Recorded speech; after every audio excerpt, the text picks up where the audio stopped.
नमस्कार दोस्तों, मैं देवराज और आज की मेरी क्लास इंग्लिश स्टडी लवर्स में आपका स्वागत है।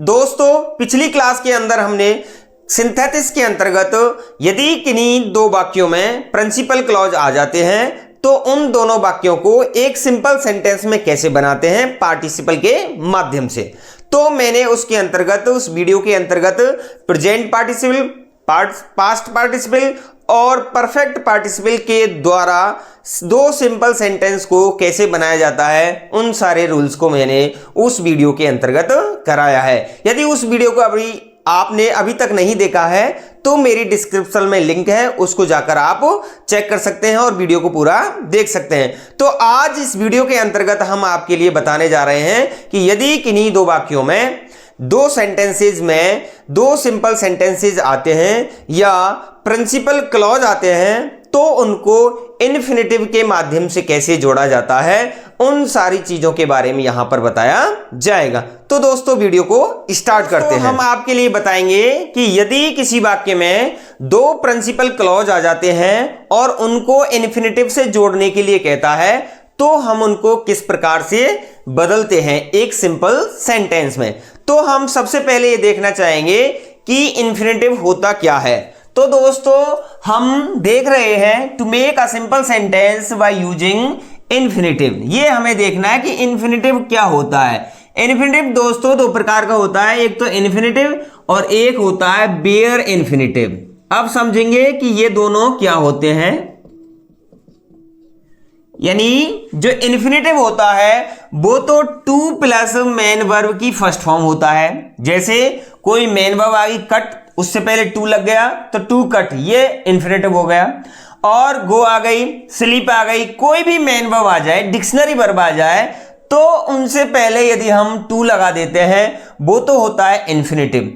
और बेयर इन्फिनेटिव वो होता है जिनसे पहले टू नहीं लगता है। ऐसी बहुत सारी वर्ब्स होती हैं जिनसे पहले टू नहीं लगता है, उनकी हम infinitive, non infinitive, gerund, participle, इन सारी वीडियोज की क्लासेस के अंतर्गत डिटेल बताएंगे। फिलहाल हम जानना चाहते हैं कि यदि एक सिंपल सेंटेंस को इन्फिनेटिव का यूज करके कैसे बनाया जाता है एक सिंपल सेंटेंस।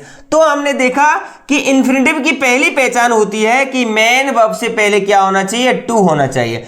तो उस वाक्य को हम इन्फिनेटिव के माध्यम से बना देते हैं। तो पहला एग्जांपल है we must help the poor. मान के चलो यही प्रश्न आपकी बोर्ड की परीक्षाओं में पूछा जाता है या फिर किसी कंपटीशन की परीक्षाओं में पूछा जाता है, तो हम इस वाक्य को कैसे बनाएंगे इन्फिनेटिव के माध्यम से। तो we must help the poor, हमें गरीबों की सहायता करनी चाहिए, इट इज अवर ड्यूटी। तो हमें इस वाक्य को कैसे बनाना, पहले इसका सेंस देखेंगे। We must help the poor, हमें गरीबों की सहायता करनी चाहिए, टू ड्यूटी, ये अर्थ नहीं निकलेगा। तो अर्थ निकालने के लिए हमें क्या करना है, बैक से वाक्य को लाना है, यानी सेंस निकलना चाहिए। जैसे कि हम पहले वाक्य को बनाए आंसर के तौर पर, तो हम उसे कैसे बनाएंगे, इट इज अवर ड्यूटी। अब यहां पर इट इज अवर ड्यूटी ये सेकंड वाक्य है। अब हमें क्या लगाना है, इन्फिनेटिव जोड़ना है। क्या जोड़ना है दोस्तों, इन्फिनेटिव, यानी टू लगा दिया। और इन्फिनेटिव की पहचान होती है टू प्लस मेन वर्ब की फर्स्ट फॉर्म। तो यहां पर मेन वर्ब देखना है हमें, वी मस्ट हेल्प, यानी ये टेंस की वर्ब है, मॉडल है, और यहां पर ये क्या है, एक वर्ब है, मेन वर्ब है, तो उससे पहले हम टू लगा देंगे। तो कैसे बनेगा, it is our duty to help the poor. ये हमारा वाक्य बनके तैयार हो गया, ये ध्यान रखना है दोस्तों। तो यहां पर हमारा वाक्य दो प्रिंसिपल क्लॉज थे। यहां पर पहला वाला प्रिंसिपल क्लॉज यानी सिंपल सेंटेंस, दूसरा वाला सिंपल सेंटेंस यानी प्रिंसिपल क्लॉज था। इन दोनों को हमने इन्फिनेटिव के माध्यम से एक सिंपल सेंटेंस बना दिया। दोस्तों ध्यान रखना है, चाहे हम पार्टिसिपल से बनाएं, चाहे हम इन्फिनेटिव से बनाएं या फिर और कोई एडवर्बियल तरीके से बनाएं, उसमें सेंटेंस का अर्थ ज्यों की त्यों रहता है। अर्थ बिल्कुल भी नहीं बदलता है, ये ध्यान रखना है दोस्तों। यदि दो सेंटेंस आते हैं और इनका हम पार्टिसिपल या इन्फिनेटिव के माध्यम से बनाते हैं तो जो अर्थ इसका है वही अर्थ इसका निकलता है, इसमें अर्थ बिल्कुल भी चेंज नहीं होता, ये ध्यान रखना है। जो अर्थ इसका होगा वही अर्थ इसका निकलता है। देखो कैसे निकला है, इट इज अवर ड्यूटी, है हमारा कर्तव्य है, टू हेल्प द पुअर, गरीबों की सहायता करनी चाहिए। इसका भी अर्थ है कि we must help the poor, it is our duty, हमारा कर्तव्य है कि हमें गरीबों की सहायता करनी चाहिए। तो सिंथेसिस के अंतर्गत, ट्रांसफॉर्मेशन के अंतर्गत जब सेंटेंस को सिंपल से सिंपल बनाते हैं तो उनका अर्थ बिल्कुल भी चेंज नहीं होता है, अर्थ जो सिंपल प्रिंसिपल क्लॉजेस का होता है उसी प्रकार से उनका निकलता है। ये आपको ध्यान रखने वाली चीज है। सेकंड सेंटेंस को कैसे बनाएंगे, Manendra worked hard, he wanted to get good marks. Manendra ने बहुत मेहनत की और वह चाहता था कि मेरे अच्छे नंबर आए। तो हम ऐसे क्या करना है, इस वाक्य को यहां से इसका सेंस निकल रहा है कि उसने मेहनत की। क्यों मेहनत की, क्योंकि वह अच्छे नंबर लाना चाहता था। तो हम इसे यहां से बनाएंगे कैसे, दूसरे वाले को, मनेंद्र वर्कड हार्ड टू, अब क्या लगाना है हमें, यहां टू लगाना है। टू क्यों लगाना है, क्योंकि इसके बाद मेन वर्ब को लिखना है और टू ऑलरेडी लगा हुआ है। यदि टू ऑलरेडी लगा हुआ है तो शेष वाक्य को उतार देते हैं। तो Manendra work hard to get good marks.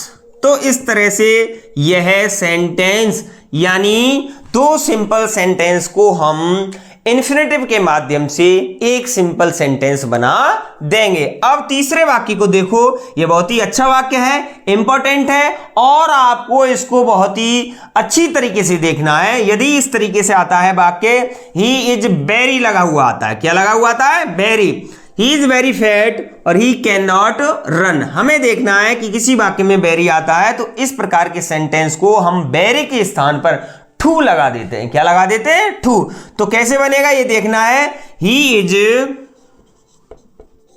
Very की जगह हमें क्या लगाना है, टू लगाना है, ही इज टू फैट। अब उसके बाद हमें क्या लगाना है, टू लगाना है, इसको छोड़ देना है कैन नॉट को और ही को, क्योंकि ही की जगह ही आ गया, he is too fat to run.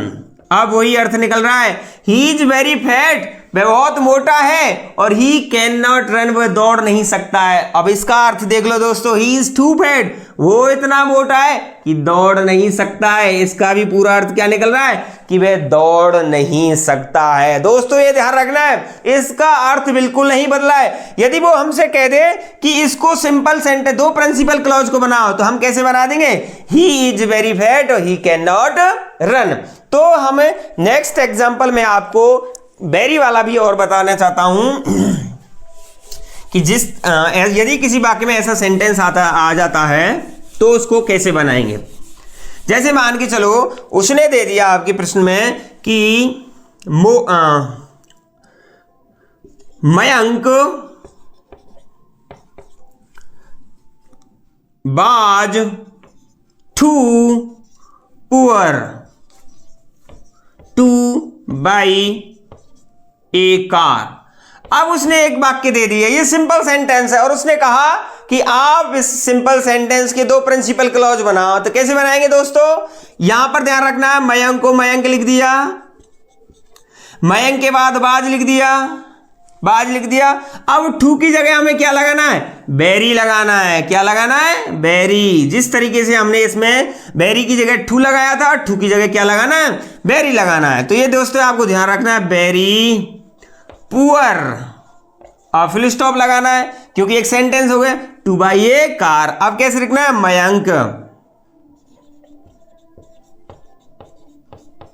Could not आएगा, ध्यान रखना है दोस्तों, could not by a car. ये दोस्तों आपको ध्यान रखना है। अब देखो यदि इधर प्रेजेंट इंडेफिनिट टेंस आता है तो इधर, सॉरी प्रेजेंट टेंस आता है तो इधर क्या लगानी है, कैन लगानी है। इधर पास्ट आता है तो इधर क्या लगानी है दोस्तों, कुड लगानी है। इधर कैन नॉट आता है तो इधर प्रेजेंट और इधर पास्ट आता है तो इधर क्या, इधर सॉरी कुड आता है तो इधर क्या लगाना है, पास्ट लगाना है। बेरी की जगह टू लगाना है और उसके बाद टू लगा के मेन वर्ब को जोड़ देना है। इस तरीके से बना है। यदि इस तरीके से वाक्य आता है, टू आता है तो टू को बेरी में जोड़ दो, उसके बाद मयंक जो भी सेंटेंस है उसको बना के रख दो। इस तरीके से बेरी वाली सेंटेंस को आप बहुत ही आसानी से बना सकते हैं। तो दोस्तों आगे देखते हैं। नेक्स्ट जो सेंटेंस है उसको देखना चाहते हैं कि फोर्थ वाला, he wanted to educate her daughter, he sent her to Europe. यदि हम इधर से बनाएंगे he wanted to educate her daughter तो सेंस नहीं निकलेगा। क्यों नहीं निकलेगा? क्योंकि वह अपनी बच्ची को अपनी बच्ची को एजुकेट करना चाहता है, कहां करना चाहता है। अब उसके सेंस के लिए हमें पहला वाक्य लाना पड़ेगा। तो हम सब्जेक्ट को लाएंगे ही सेंट, अब उसने कहा है हर, अब हर की जगह क्या है, उसकी बेटी, तो पूरे सेंटेंस को her daughter, he sent her daughter, he sent her daughter to Europe, क्योंकि टू तो आया हुआ है उसमें, टू यूरोप, क्योंकि किसी स्थान के जाने के अर्थ में, डायरेक्शन की जाने के सेंस में हम प्रीपोजिशन टू का प्रयोग करते हैं। यदि आपने प्रीपोजिशन वाली क्लासेज मेरी नहीं देखी है तो जरूर आप जाकर देखें, बहुत ही अच्छी क्लासेज हैं और मैंने बहुत ही अच्छी तरीके से समझाने का प्रयास किया है। दोस्तों देखो, तो उसने लिख दिया he sent her daughter to Europe. अब यहां पर क्या बचा, मेन वर्ब टू एजुकेट। तो इसको कैसे लिखेंगे ये ध्यान रखना है दोस्तों, टू बी एजुकेटेड। क्या लिखेंगे, टू बी एजुकेटेड, क्योंकि हमने इसको किस में बना दिया, पास्ट में बना दिया। तो उसने कहा है कि he sent her daughter to Europe to be educated. तो दोस्तों मैं आशा करूंगा कि आज का जो सिंथेसिस टॉपिक था और इसके अंतर्गत कि हम दो प्रिंसिपल क्लॉज को, दो सिंपल सेंटेंस को कैसे एक सिंपल सेंटेंस इन्फिनेटिव के माध्यम से बना सकते हैं। तो दोस्तों मैं आशा करूंगा कि आज की क्लास आपको बहुत ही अच्छी तरीके से पसंद आई होगी, बहुत अच्छी लगी होगी। यदि अच्छी लगी है तो प्लीज दोस्तों एक लाइक जरूर कर देना और हमें मोटिवेट कर देना कि हम आपके लिए ऐसे ही अच्छी प्रकार से वीडियो लाते रहें। यदि अच्छी लगी है तो वीडियो को लाइक करें और हमारी वीडियो को ज्यादा से ज्यादा शेयर करें। और यदि आप हमारे चैनल पर पहली बार विजिट कर रहे हैं दोस्तों, तो आपका थोड़ा सा हक बनता है कि सब्सक्राइब वाले बटन को दबा दें और बेल आइकन को दबाना ना भूलें। धन्यवाद।